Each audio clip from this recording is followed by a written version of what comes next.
이제 그 철학을 위한 준비로서의 소크라테스 얘기를 한번 보도록 하겠습니다. 그리고 이제 그 여기 보면 아이고 죄송합니다. 소크라테스의 철학 내용은 사실 거의 없고 대부분이 철학의 방법, 삶에 대한 얘기가 되게 많잖아요. 이 이유는 그 앞에서도 잠깐 얘기했던 플라톤과 소크라테스의 관계입니다. 이제 제자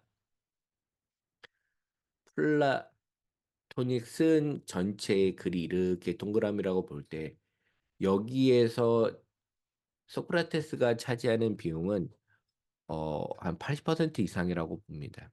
그래서 사실 플라톤과 소크라테스를 분리할 수가 없어요. 그래서 아마 소크라테스의 철학에 대한 내용은 여러분 다음 주에 하게 될 플라톤에서 더 명확하게 나올 것 같습니다. 여기서는 이제 음, 아, 삶과 방법을 통해서 드러내는 것만 먼저 보도록 하겠습니다. 그래서 소크라테스는 일단 영혼의 불멸을 믿었어요. 그래서 우리의 영혼은 육체라는 감옥에 감금되어 있고 죽음은 육체라는 감옥으로부터의 탈출이다. 입니다. 그래서 영혼과 육체인데 원래 영혼이 있다가 이렇게 탈출하는 거라고 보시면 됩니다. 그래서 어, 이게 이제 다이몬인지 아닌지는 모르겠지만 재판과 처형 과정에서 벌어지는 소크라테스의 생사관, 삶과 죽음에 대한 그 사람의 생각, 종교에 대한 생각, 법에 대한 질서는 플라톤의 변명과 크리톤에 나타나 있다. 그래서 변명과 크리톤을 보시면 특히 이제 변명을 보시면 좀 읽기 쉽습니다. 근데 어, 사실 이제 플라톤이나 이런 고전 텍스트를 보게 되면 좀 어려운 점이 있어요. 이게 뭐냐면 우리가 생각하는 책이라는 개념, 책을 어떻게 구성하고 논리적으로 완성해야 된다는 개념이 지금과는 좀 달라요. 그래서 좀 더 책이라는 게 느슨하게 연결되어 있기 때문에 우리가 생각하는 책을 읽으면 책이 기승전결, 뭐 서사의 경우에는 뭐 서론, 뭐 본론, 뭐 강론, 결론 이런 방식으로 구조화가 유기적인 구조화가 돼서 읽는 사람이 잘 따라갈 수 있게끔 해주는 책들이 아니에요. 그래서 여러분이 만약 이 변명이나 크리톤 이런 책을 서점에서 혹은 도서관에서 빌려서 본다고 해도 잘 이해가 안 될 수 있습니다. 그래서 좀 더 쉬운 책, 그래서 아니면 그 플라톤에 대한 설명하는 쉬운 책들을 좀 보시고 그걸 해설하는 책을 보고 들어가는 게 훨씬 더 좋을 것 같아요. 그래서 일단 여러분이 철학책을 보시고 싶다면 좀 더 쉬운 책으로 가는 거. 그다음에 저희가 이제 철학 살을 조금 하잖아요. 그러니까 저희가 아주 깊게 다루진 않지만 이것도 큰 도움이 될 거니까 요거의 틀 안에서 여러분들이 보고 관심 있는 책들은 봐도 좋을 것 같습니다. 일단은 이제 사형 선고를 받죠. 유명하게. 그다음에 이 안에서도 이제 정의를 외치게 되는데 소크라테스의 재판은 많은 배심원이 참여 가운데 진행이 된다. 그래서 배심원은 30세 이상의 아테네 시민으로 국가의 빛이 없으면 누구나 지원할 수 있었고, 근데 배심원이 나중에는 아테네가 조금 전쟁을 많이 해요. 아테네가 식민지 건설 뭐 이런 데 막 애쓰고 하면서 돈이 막 떨어지고 국력이 쇠락해 되면서 사람들이 이제 먹고 살기 힘들어지고 막 하니까 배심원에 참석하면 돈을 주니까 막 거기 가려고 막 애써요. 아침부터 막 줄 서서 가고 막 그런 게 있습니다. 그래서 누구나 다 할 수 있는 거였고 아테네 법 체계상 1심에서는 유무죄를 가리고 2심에서는 형량을 내리게 됩니다. 우리는 뭐죠? 1심도 유무죄를 가려서 형량을 주고 2심도 유무죄를 가리고 형량을 주고 3심은 뭐죠? 그러니까 2심에서 그 법리상 그 절차상의 문제가 없는지를 보고 확정을 하게 되는 방식이었지만 일단 아테네는 1심에서는 유무죄, 2심에서는 형량을 내리게 됩니다. 소크라테스는 1심에서 유죄 판결을 받는데요. 2심이 진행되기 전에 발언권을 얻어서 자신의 소신을 이렇게 피력을 했다고 합니다. 어떻게 얘기했냐면 당신들이 나에게 소크라테스에 이번에는 당신이 다시는 철학을 하지 않는다는 조건으로 당신을 석방하고 싶군요. 이렇게 얘기했겠죠. 사람들이 철학하지 않으면 석방시켜야겠다. 하지만 또 붙잡히면 또 죽을 거라. 이렇게 얘기를 했다고 했는데 나의 대답은 이거다. 이렇게 되겠죠. 나는 여러분 아테네 시민들을 진심으로 존경한다 하지만 나는 숨을 쉬고 있는 한 철학을 포기하지 않을 것이다. 그 다음에 여러분과의 대화도 포기하지 않을 것이다. 철학과 대화. 그러니까 철학이 대화죠. 그리고 여러분과 마주칠 때 양심적으로 말할 것이다. 친애하는 아테네인들이여, 당신은 가장 위대하고 문화의 힘에서 가장 유명한 도시인 아테네의 시민입니다. 그런데 당신은 돈을 벌고 명예 명성을 얻는데 전혀 부끄러움이 없이 지대한 관심을 보이지만, 그러니까 그 말이 좀 이상한데 돈을 벌고 명예 명성 얻었을 때는 부끄러움 하나도 없이 그냥 관심을 가지고 있지만 이성과 진리에 대해서 그다음에 선한 영혼을 갖는 데선 윤리적 아무런 관심이 없다 이렇게 얘기를 합니다. 소크라테스는 유죄 판결이 난 이후 현철을 바란다고 말하는 거 그러기는커녕 이렇게 아테네 시민들을 꾸짖었습니다. 화가 난 배신원들의 2심에서도 사형 선고를 내리게 됩니다. 어, 나는 죽음으로 가고 당신들은 삶으로 가고 이렇게 나눠지는데 소크라테스는 많은 이들에게 존경을 받은 만큼 이거 계속 얘기했던 거죠. 시기하는 적도 아주 많았고 그들의 이 결과가 뭐예요? 사형 선고가 되겠죠. 소크라테스를 비난한 이들은 그가 추구하는 끊임없는 대화가 그 사회 조직의 모든 권위를 추락시킨다고 비난했습니다. 더 요 끊임없는 대화라는 건 그 프랑스의 유명한 철학자인 블랑쇼라는 사람이 쓴 책 이름이기도 해요. 어, 그, 블랑쇼가 했던 거는 아주 어려운 현대 철학이긴 한데, 이 사람도 느끼는 게 있을 것 같아요. 여기서 제목을 갖다 온 것은 사회 조직의 모든 권위를 추락시킨다고 했습니다. 왜냐하면, 사회 조직의 권위는 어디서 나올까요? 그 소속원들이 갖고 있던 전문 지식에서 나온다고 봐야 되겠죠. 전문 지식. 혹은 이 전문 지식이 있기 때문에 이 권위가 태어난다고 보지만, 근데 우리가 알고 있는 전문 지식, 법률, 법률에서 아는 건 뭐예요? 정의 이런 게 있어야 된다는 거죠. 근데 아까도 봤지만 정의를 아는 사람이 없어요. 근데 이 아무것도 모르는데 그 위에 만들어진 법을 다스리고 법을 통해서 권위를 유지하고 이런 것들이 사실은 권위를 추락시키는 게 아닌데 사람들은 그죠? 이것도 신화, 아까 뭐였죠? 이데올로기죠.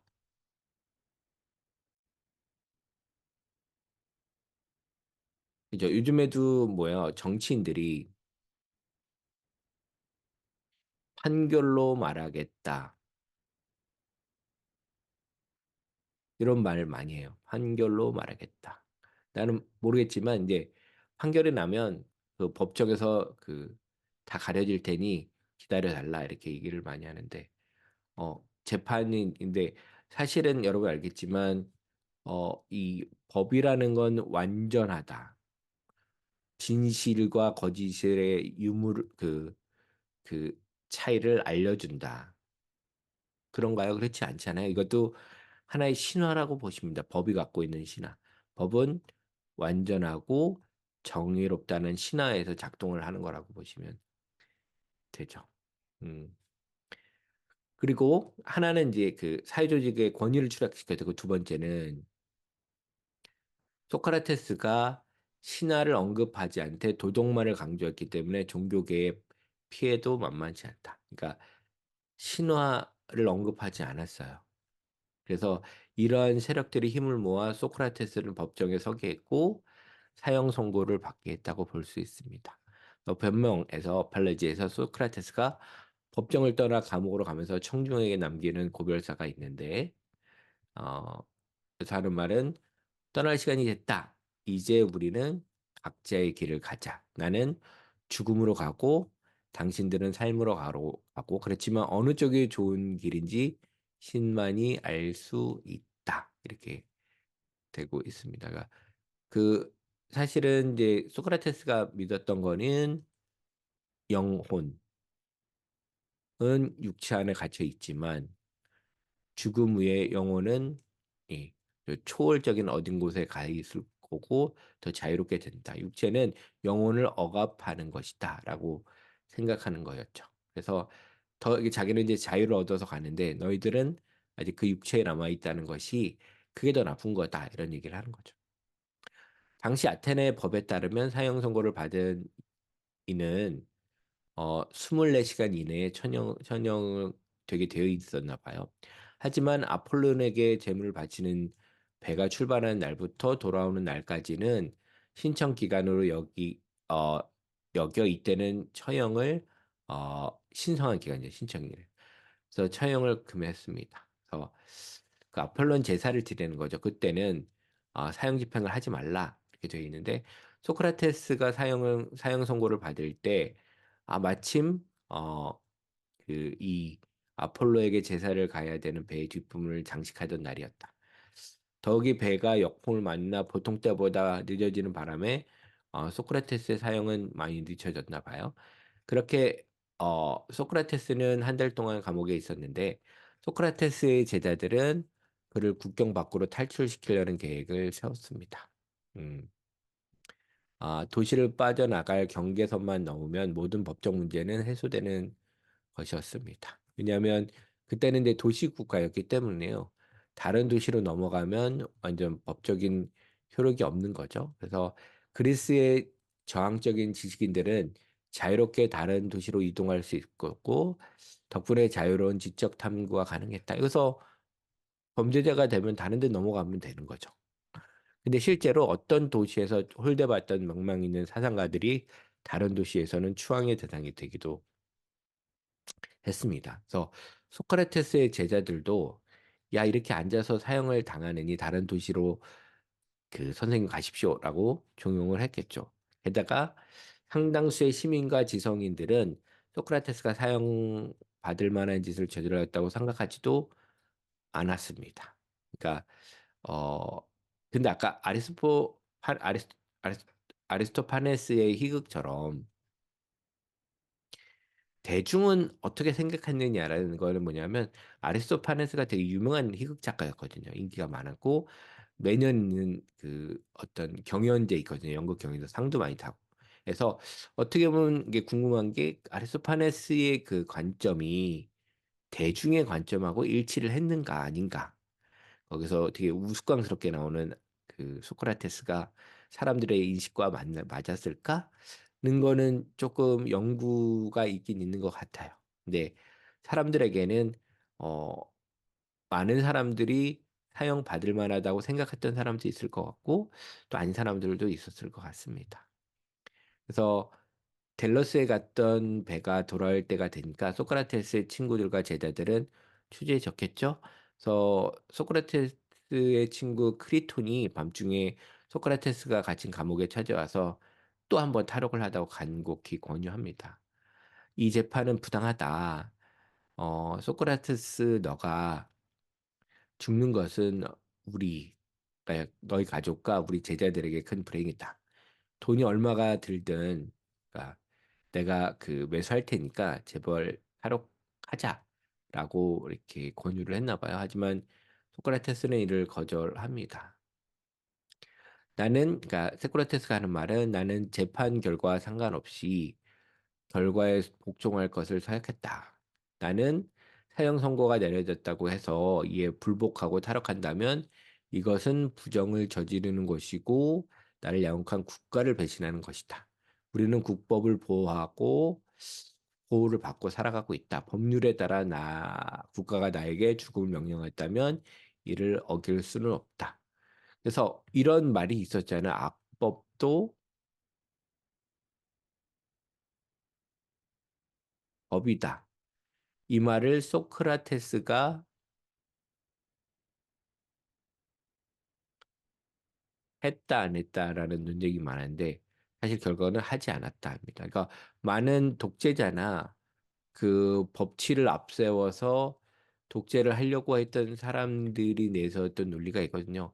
이거 나빠 보이지만 이것도 법은 법이야. 지켜야 돼라는 걸 소크라테스가 지지했다라는 말로 얘기하는데 이거는 거짓으로 생각하시면 됩니다. 근데 여기서 핵심 뭐냐면 이 법이 악법이라고 규정을 하지는 않아요. 그러니까 이 사람은 법 자신은 보도 사실은 이 법이라는 테두리 안에서 자기가 보호를 받았는데 이 테두리가 나를 공격한다고 해서 나는 벗어나면 안 된다라는 생각을 하고 있는 거죠. 그래서 어길 수 없다. 그래서 델로스에서 배가 돌아왔을 때 해질 무렵이 되자 관수는 독이 든 잔을 들고 오게 되고 아테네에서 사형 집행은 보통 해가 지는 시각에 이루어지는데 이때 사형수는 술이나 음식을 원하는 대로 먹고 심지어 의자를 부를 수도 있었다고 합니다.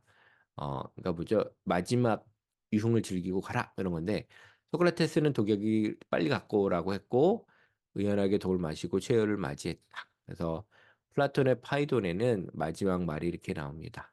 그러니까 아스클라피오스에게 내가 닭 한 마리 벼쳤는데 닭 한 마리 값을 또 꼭 봐달라 이렇게 얘기합니다. 그래서 아스클레피오스는 아폴론의 아들로 이슬의 신이다. 대중들은 죽은 자도 살리는 그만이 생명과 죽음의 비밀을 아는 유일한 존재라고 여겼다. 의학의 아버지라고 불리는 히포크라테스 역시 아스키 아스클레피오스의 사원에서 훈련을 받은 것으로 알려졌다. 고대 그리스에선 병이 나오면 감사의 뜻으로 아스클로피오스에게 닭한마리를 바치는 풍습이 있었다고 한다. 소크라테스의 마지막 말은 독배를 마시고 이 세상보다 더 나은 저 세상으로 가게 되었고 아스크필레우스에게 감사를 표하고 싶다는 뜻이다.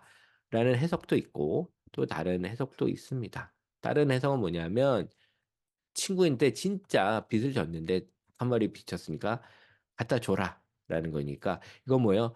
나의 사소한 윤리적 문제도 하찮게 여기지 않고 책임지고 간다. 이런 의미로 해석하는 경우도 있고 여기 있는 것처럼 뭐 의술의 신에 이렇게 감사를 피하 그 더 좋은 곳에 가니까 감사한다라는 표현은 또 되지만 저는 이게 후자가 더 맞다고 생각을 하는데 이것도 뭐 여러분이 기회가 되면 확인해 보시면 좋을 것 같습니다. 그래서 철학이란 뭐다? 예, 죽음을 위한 준비다.